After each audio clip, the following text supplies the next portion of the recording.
Okay, my name's Kay Ritson. I'm a number of things. I'm a naturopath and a counsellor and a Reiki master and a tarot reader. I think that's the main things. I'm speaking on natural support for depression. So I'm bringing together my two main bits of knowledge. Depression is a very common condition, and it ranges from mild depression that goes away fairly quickly through to complete psychosis. Generally speaking, it's diagnosed by a doctor. The only person that can diagnose you with depression is a doctor. People can say to you, "I think you're depressed," but unless the doctor has actually carried out a proper diagnosis, then you don't really know. And so you or someone you know has been diagnosed with depression. Their doctor may have prescribed them antidepressants, or they may have suggested something natural like St. John's wort. They won't suggest the two together because they shouldn't be taken together, because they will interact and cause problems. What can you do to help, to support them, whether they're taking an antidepressant or whether they aren't? The doctor may also refer them to a counsellor, and we'll get to that later. Okay, the things I'm going to be looking at in particular are exercise, diet, sleep, meditation, yoga, acupuncture, magnesium, alcohol, coffee, and counselling and pets. And I'm not going to be here all night. It doesn't take very long. Okay, exercise. Oh God, do I have to go to the gym every day? No. Studies show that if you walk briskly for 35 minutes, 5 times a week, your depression symptoms will be lessened considerably. That's because exercise increases the endorphins, or the happy hormones.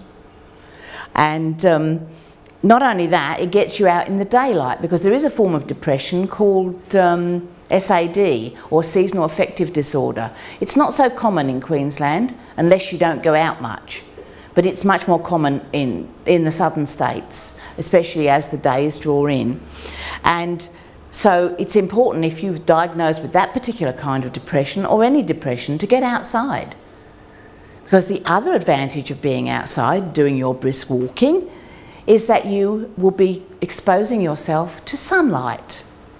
And that will provide your body, providing you're not completely slathered with sunscreen, with a miracle helper for depression called vitamin D. And so, you know, going out for that walk is the best thing you can do. Okay, now, diet. Well, of course, Leonie has covered a whole lot of stuff about what you should and shouldn't be eating. And the first cab off the rank for helping with depression is your omega-3s. And they are those healthy fats, that olive oil. They help to reduce the risk for depression if you have the right balance of those omega-3s in your body. I can't read what I've written. And they also help to increase the effectiveness of the antidepressant tablets you've been prescribed, which is very interesting. All of these things that I'm telling you are based on actual studies. I haven't listed them on the handout, but if anybody wants the actual study references, feel free to email me. My card's up the back. Okay, the next one is one of the B vitamins. It's called folic acid. And people with depression are often deficient in that particular vitamin. It's found in leafy green vegetables.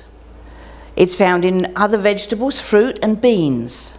So if you eat all those things, you've got a fairly good chance of boosting the amount. Although, of course, if you are very depressed, you might want to consider talking to your naturopath about a supplement. The next B vitamin that's very important for people with depression is B12. And this is a particular problem for older women and older people because the body ceases to be able to absorb B12 as well as you get older. And so it is something that you can have tested by your doctor. You can get a blood test to assess the levels of B12 that are in your blood, and there is a number of pleasant and not so pleasant ways to treat that deficiency. My doctor said to me, well, you're sort of borderline. You could have a monthly injection. This is someone with a needle phobia. I thought, no. But there are supplements that you can get, but also you can find it in fish, eggs, meat, dairy foods, and I can't read that one either, but they are in the list at the back. Poultry. Free range, of course. The other vitamin, vitamin C. It plays a role in the synthesis of norepinephrine, which is a brain chemical that affects our mood. And if we are short of it, then our mood is depressed. Vitamin C is not made or stored in our bodies, so we have to take it in, ingest it every day. It's found in fresh fruits and vegetables. And I mean fresh ones, probably not the ones you buy in the supermarket, because most of them have been stored in gas for 12 months and they probably haven't got any vitamin C left in them. Okay, now, more good news. Studies have shown that people who adopt the Mediterranean diet have a reduced risk of depression to the extent of 30%. That's the one with olive oil, fish, nuts, legumes, fruit, vegetables, and whole grains. I'm afraid to say that now. In the Mediterranean diet, meat, dairy, alcohol are not banned, but they're not the focus of that eating thing. But refined carbohydrates and sugars are an absolute no-no. Okay, Yes? I don't want to take over your lecture, but there was a really good interview on Mercola.com about the Mediterranean pasta, which is grown in soil that has high selenium, and it's a different type of wheat. Yes. And so I think a lot of our problems with the wheat and the gluten that we're now having, some of it could be related to glyphosate from Monsanto, because yes. it's Roundup Ready wheat, and the type of wheat that we're now eating in the Western world mostly is quite different to the traditional grain of wheat that was grown 50 years ago, and in most areas of Italy it's still traditional wheat. So that's why the Mediterranean diet and the pasta, we don't have to cow around Viviani's gaze. Yeah, it's interesting that selenium is one of the minerals that is very deficient in Australian soils, because our soils are very old. And also the soil gets degraded by intensive agriculture. So when they have these massive farms growing acres and acres of wheat every year in the same soil, the soil gets completely depleted, and then they have to add chemicals. It's terrible. Okay, the next topic, sleep. Now, this sleep is a real problem because lack of sleep can cause depression. But depression also causes sleep problems. So you're between a rock and a hard place. The first thing to do is to look at your sleep habits and your routine. So if you go to bed when you feel like it, one day it's 9 o'clock, the next day it's 2 o'clock in the morning, then obviously you're not going to have a good sleep pattern. If you get up some mornings at 6 and other mornings sleep until lunchtime, you're not going to be getting the right kind of sleep. So you need to change your lifestyle around sleep. Go to bed at a regular time every day. Get up at a regular time every morning, even on a Sunday. So don't make it too early. Don't have naps during the day. Don't have electronic equipment like TVs, computers, mobile phones, iPads, laptops in your bedroom. And make sure that your curtains actually block out the light. Not just the daylight, but the light from the gym next door. You can buy block-out curtains that will completely close the light out of your room. It takes time to improve your sleep patterns with those changes. It's not going to happen overnight. So you might want to try something like a herbal tea. I have found personally that a combination of chamomile and passion flower, 1 cup before dinner, another cup after dinner, so not just before I go to bed, and that really helps me to get off to sleep and stay asleep. Or you can talk to your naturopath about natural sleep remedies. There's heaps of different options. If nothing works, then sometimes you just have to go to the doctor and get him to prescribe a sleeping pill for you that isn't addictive, that you can just take for a few days to break the pattern, because sleep is a habit and it takes time to change a habit.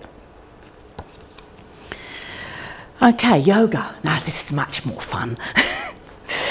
Actual scientific studies have shown that yoga can alleviate the symptoms of depression, particularly those styles of yoga where they do a lot of breath work for some reason.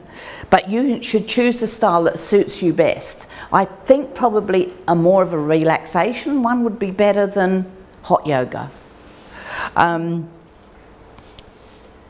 20 minutes 3 times a week they recommend, so you can just do that in your own house if you've got a DVD or a book.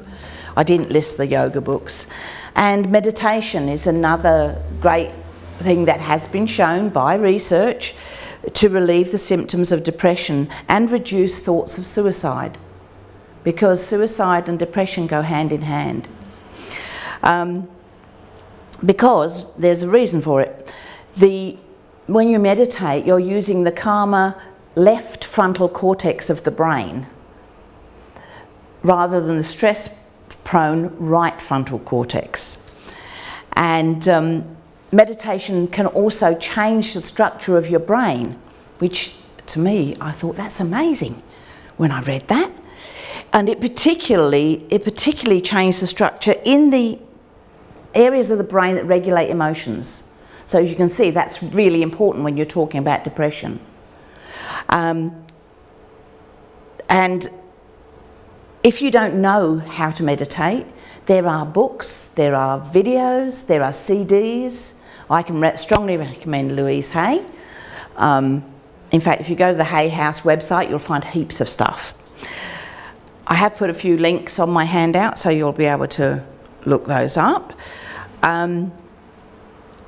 One particular form of meditation is called guided imagery or guided visualization. Again, a study has been done into that, and it found that it was very effective in reducing stress. And stress and depression also go hand in hand. Now on to another natural therapy. Have we got any acupuncturists here? Okay. Acupuncture. Studies have shown it is very effective in relieving symptoms of depression. One study showed that 75% of women treated with an individually tailored acupuncture treatment had relief over 8 weeks. It may also be useful, as they say it's as useful as both antidepressant drugs and psychotherapy, which is very powerful. So if acupuncture is your thing and you're feeling down, maybe you need to talk to your acupuncturist about it. This one probably should have been in the diet, but I'm such a big fan of magnesium myself, I put it separately. It is a very important mineral for all sorts of things, for bone structure, but it is also something that is deleted quite quickly when you are stressed. So the more stressed you are, the more magnesium you need. Studies have shown that mild apathy, depression, and through to psychosis may be related to a magnesium deficiency. It's found in seeds and nuts, beans and legumes, dark leafy greens again, and the other thing that we're not allowed to have. Alternatively, you might want to, if you really need a boost, you might want to take a supplement. And it comes in all sorts of forms. My preferred one is the mineral celluloid, because I just chew them up. Yeah, because I have suffered from depression all my life. I've lived with it all my life, so I can, the things that help me. I mean, it also helps to have someone that loves and cares for you, but we're not always that lucky. Some people say, oh, but I'll have a drink, that'll make me feel better. I'll go down the pub or have a beer or a nice glass of wine. The red wine with the antioxidants. Sadly, alcohol is a depressant. So can you imagine what will happen if you have a drink and you're depressed? You're going to be one of those sad drunks. You're not going to be the laughing, happy drunk. You're going to be the one sitting in the corner crying. It also affects your sleep quality. Alcohol interferes with your ability to sleep properly. So if you've diagnosed with depression, or if you know someone with depression, suggest they don't drink until they feel better. This one absolutely blew me away. I couldn't believe it. Coffee. Coffee. All the time they say caffeine is bad for you if you're depressed.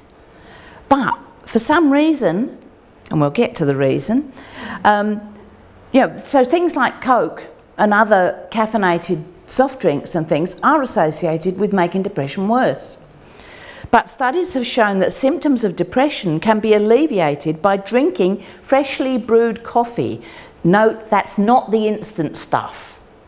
It's the stuff that you get the beans ground and you brew it up and you drink it. And it's probably because of the antioxidants in those fresh beans. So for those of you that like your cup of coffee, it is not bad for you if you're depressed, as long as you have the right kind.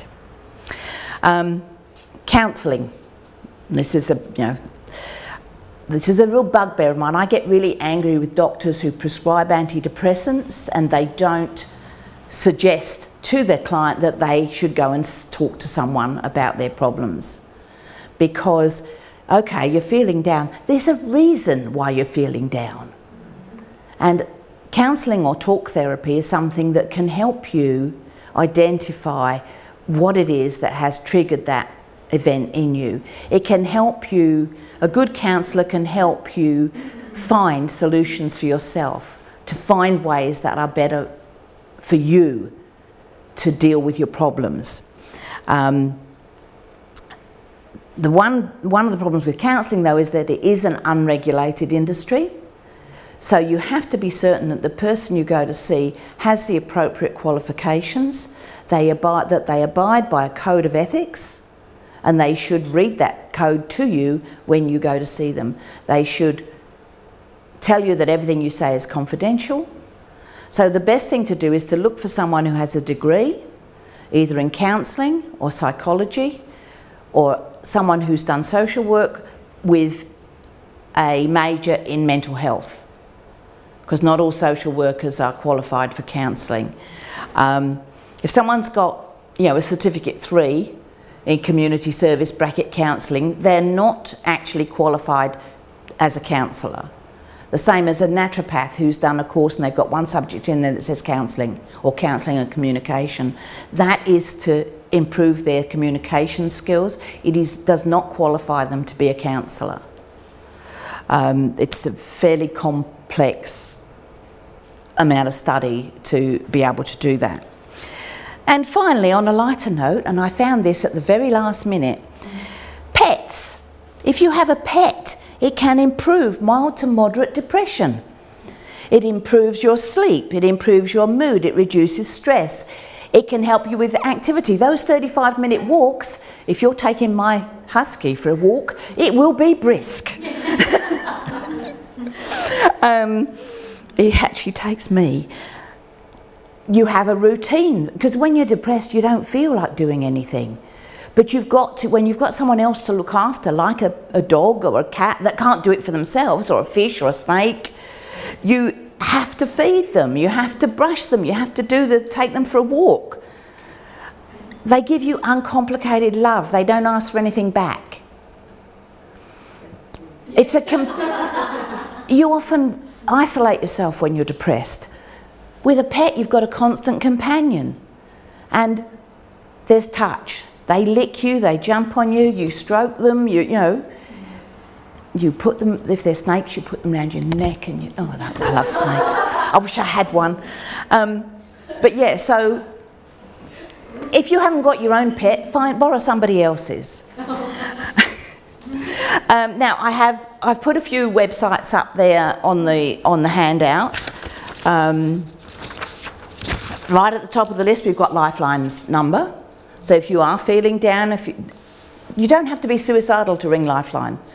If you just want someone to talk to, they're there 24/7, and it's free from a mobile phone, by the way.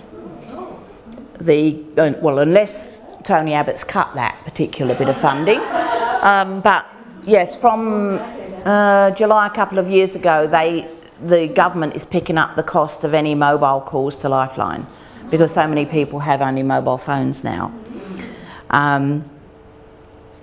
Beyond Blue, Are You OK Day, I'm Back from the Brink, the Black Dog Institute are all excellent sites. Back from the Brink is the site of Graham Cowan, who wrote a wonderful book called Back from the Brink about his journey and the journey of lots of other celebrities through depression. There are plenty of books on meditation, but I recommend one by Judy Jacker called Meditation, the Most Natural Therapy.